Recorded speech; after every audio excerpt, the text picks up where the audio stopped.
بسم اللہ الرحمن الرحیم نحمده ونصلی علی رسولہ الکریم اما بعد اعوذ باللہ من الشیطان الرجیم بسم اللہ الرحمن الرحیم وَلِكُلِّ أُمَّةٍ جَعَلْنَا مَنْسَكًا لِيَذْكُرُوا اسْمَ اللَّهِ عَلَى مَا رَزَقَهُم مِّن بَهِيمَةِ الْأَنْعَامِ صدق اللہ العظیم۔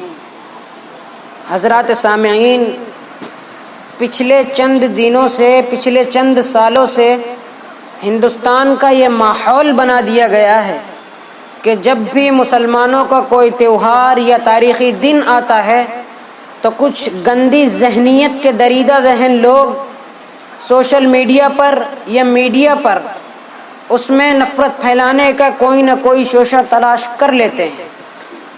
مثال کے طور پر اب جب کہ عید الاضحیٰ میں چند دنوں کا وقت باقی رہ گیا ہے تو کچھ مفسدوں نے چند شہروں میں ایسے ہورڈنگز لگائے ہیں کہ جس میں ایک طرف بکرے کی تصویر ہے اور اس میں لکھا ہے کہ میں جیو یعنی مخلوق ہوں،